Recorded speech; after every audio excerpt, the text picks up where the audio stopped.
Hi friends, नमस्कार। आज diabetes के इस कड़ी में हम चर्चा करेंगे। दूसरी वीडियो में हम चर्चा करेंगे डायबिटीज़ को कंट्रोल करने में मेडिसिन का क्या योगदान है, और मेडिसिन से हम अगर डायबिटीज़ को कंट्रोल करते हैं या डाइट से करते हैं या हम एक्सरसाइज से करते हैं या हम केवल डाइट से इसको मैनेज करने की कोशिश करते हैं तो हमारे शरीर पे इसका क्या इम्पैक्ट आएगा, इसका क्या प्रभाव पड़ेगा। तो सबसे पहले मित्रों, मैं आप लोगों से ये बताना चाहूँगा कि लास्ट में मैं भूल जाता हूँ कि वीडियो को लाइक करने के लिए, सब्सक्राइब करने के लिए और फॉरवर्ड करने के लिए। तो पहले ही आप लोग भी ये ध्यान रखिएगा, आप लोग भी भूल ही जाते हैं लाइक करना, सब्सक्राइब करना और फॉरवर्ड करना। तो अगर आपको अच्छा लगे तो कृपया प्लीज़ इसको लाइक भी करें, सब्सक्राइब करें और इसे फॉरवर्ड करें ताकि और लोगों को इससे हेल्प मिल सके। चलिए शुरू करते हैं आज का टॉपिक। आज का जो टॉपिक है डायबिटीज़ से है। और देखिए, डायबिटीज़ का हमने इसके पहले वाले टॉपिक में हमने डिस्कस किया था कि डायबिटीज़ होती कैसे है, डायबिटीज़ किस टाइप से बनती है, डायबिटीज़ की बीमारी कैसे ओरिजिनेट होती है। अगर डायबिटीज़ को हम समझ गए हैं कि कैसे ये डेवलप होती है, क्या मैकेनिज़्म है, इंसुलिन का क्या रोल है, तो जाहिर सी बात है हम ये समझ पाएंगे कि इसको कंट्रोल कैसे किया जाए।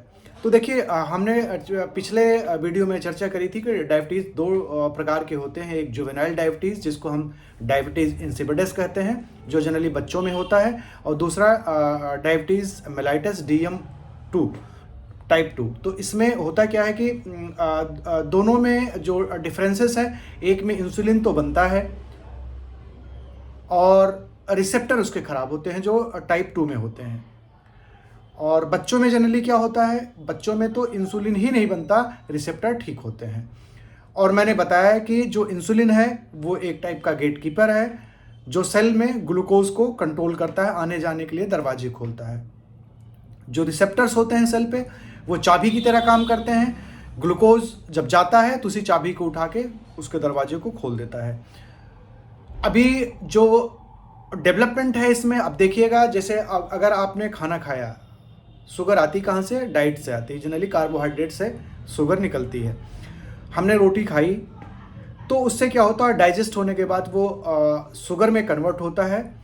शुगर में कन्वर्ट होके क्या होता है, वो ब्लड के थ्रू वहाँ से ब्लड में आता है। वो शुगर ब्लड में शुगर आके फिर कहाँ जाता है, सभी कोशिकाओं में वो पहुँचाया जाता है। हार्ट पंप करता है।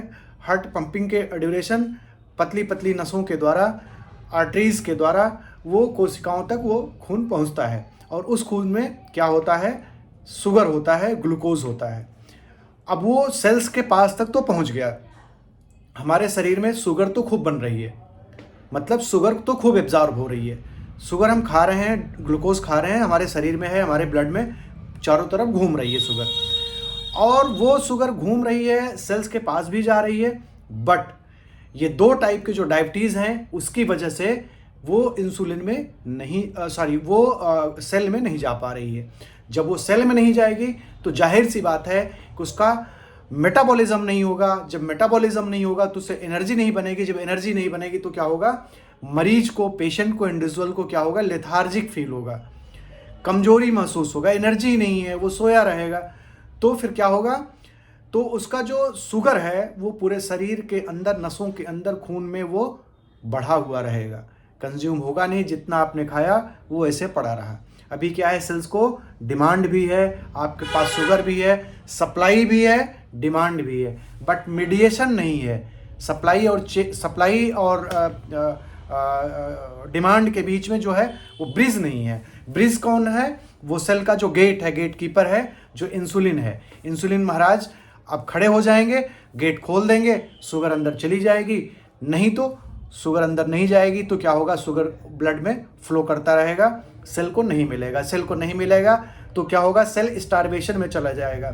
सेल भूखा है, हमारे पास शुगर भी है। जैसे कि हमने रोटी तो खा ली है ना, हमारे पास रोटी रखी है, हम रोटी को तो खा ही नहीं पा रहे हैं। हमारे अगर हाथ नहीं है तो हम रोटी को तो खा ही नहीं पाएंगे। तो सेम थिंग वही है कि अगर ग्लूकोज नहीं होंगे तो क्या होगा, शरीर में अगर सेल को ग्लूकोज नहीं मिलेगा तो सेल कहाँ जाएगा, स्टारवेशन में जाएगा। तो क्या होगा, धीरे धीरे धीरे धीरे करके वीकनेस आता रहेगा, कमजोरी आती रहेगी, आदमी वीक होता चला जाएगा। ठीक है, तो एक तो ये हो गया मैकेनिज्म। तब इसके लिए करते क्या है, टाइप 1 में क्या करते हैं, टाइप 1 में सीधा हमें इंसुलिन देना है, क्योंकि रिसेप्टर बिल्कुल ओके हैं, बढ़िया है। हम इंसुलिन देंगे, वो मेटाबॉलिज्म होता रहेगा, वो अपना काम करता रहेगा। टाइप 2 में क्या होता है, टाइप 2 में बहुत सारी मेडिसिन हैं जो कि डायरेक्टली इनडायरेक्टली उन्हीं सब कामों के लिए होती हैं। उन सब कामों के लिए क्या है, जो कि इंसुलिन के रिसेप्टर को या तो बढ़ाती हैं, या तो जो ग्लूकोज है तो उसके जो इंसुलिन है उसके इंटेक को, इंसुलिन के इंटेक को, इंसुलिन के रिसेप्टर को जो है स्ट्रॉन्ग करती हैं। मतलब ले दे कि ये है कि वो गेट खोलने के ही मैकेनिज्म पे ज़्यादातर दवाइयाँ काम करती हैं, डायरेक्टली इनडायरेक्टली। एलोपैथिक दवाइयाँ कह लीजिए, आयुर्वेदिक कह लीजिए, एक्सरसाइज कह लीजिए, जितनी भी इफेक्टिव चीज़ें हैं अल्टीमेटली उन्हीं सब चीज़ों पे वो जाके वर्कअप करती हैं। तो मित्रों, एक चीज़ तो कंफर्म हो गया कि अगर, हाँ अब देखिए, अब ये शुगर, अच्छा अब देखिए शुगर को कंट्रोल करने के तरीके देख लो कैसे हैं।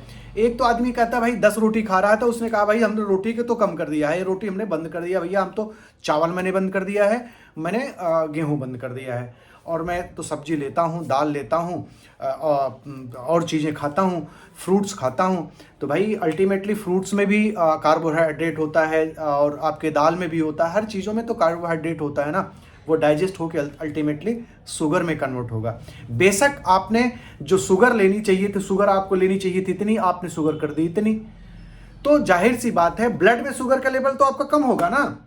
वो इंटेक, बॉडी के इंटेक से नहीं कम हुआ, वो सेल के खाने से नहीं कम हुआ, वो सेल के कंजप्शन से नहीं कम हुआ, वो आपने उसको कम ही बॉडी में डाला है।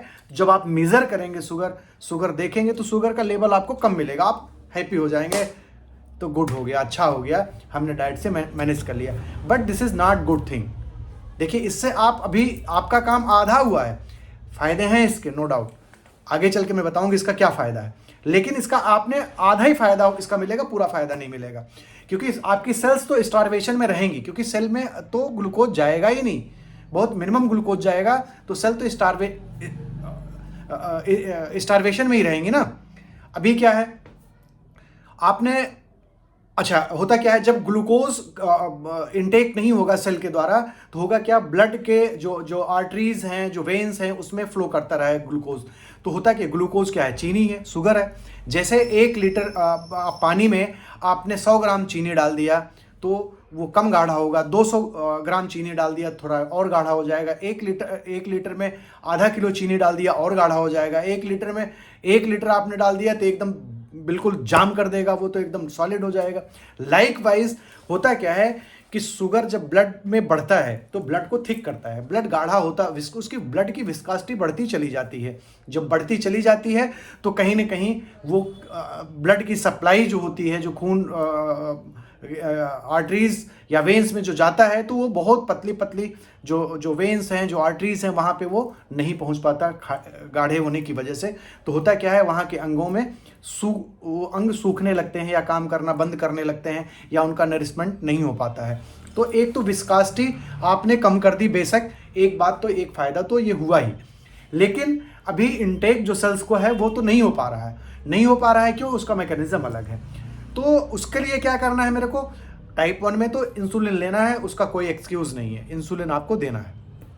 दूसरा क्या है, दूसरी तरफ क्या है, जो मेडिसिन्स हैं, जो एलोपैथिक मेडिसिन्स हैं वो लेनी है, आयुर्वेदिक मेडिसिन्स हैं वो लेनी है, होम्योपैथिक मेडिसिन्स हैं वो लेनी है। अकॉर्डिंगली जो भी आप पद्धति से इलाज कराना चाह रहे हैं, जिस ग्रेड का आपका लेवल है शुगर का, आपका बहुत हाई ग्रेड का शुगर है तो एलोपैथिक मेडिसिन से कंट्रोल करें, लो ग्रेड का है तो आयुर्वेदिक से कंट्रोल करें, होम्योपैथिक से कंट्रोल करें, एक्सरसाइज से कंट्रोल करें, लेकिन बिना मेडिसिन के शुगर को कंट्रोल ना करें। कारण ये है कि अगर आप दवाई लेंगे तभी वो जाके रिसेप्टर्स काम करने शुरू होंगे, गेट तभी खोल पाएगा इंसुलिन महाराज गेट तभी खोल पाएंगे। तो बिना मेडिसिन के ये चेष्टा करना कि हम अपने डायबिटीज़ को कंट्रोल कर लेंगे, ये बहुत ही नादानीपूर्ण काम है, बहुत ही अपने को नुकसान देने वाला काम है। हमारे बहुत सारे पेशेंट आते हैं, अभी कल ही एक पेशेंट आए थे जिनकी वाइफ थी उनको डायबिटीज़ है, she is young 38 year old female, but उनका जो डायबिटिक कंडीशन है, जो शुगर का लेवल है ऑलवेज उनका इंक्रीज्ड रहता है। बट वो क्या कहते हैं, उनका ये कहना था हम अच्छे फील कर रहे हैं, हमारी बॉडी ठीक है, हमें कोई कमज़ोरी नहीं महसूस हो रही है, हम बिल्कुल ठीक है। मेरे पास कंप्लेन लेके आए थे, उनको एब्सेस हुआ था, फोड़ा हुआ था। हमने कहा ये बात हम तब तक नहीं मानेंगे जब तक कि हम चेक नहीं करेंगे। हमने उनका चेक कराया, HbA1c उनका 11 आया। HbA1c 11 आने का मतलब है जनरली नॉन डायबिटिक में 5 के आसपास होना चाहिए, इनका जस्ट डबल है। तो ये मान के चलिए 11 जिसका है वो डाइट से मैनेज करेगा, बिना मेडिसिन के मैनेज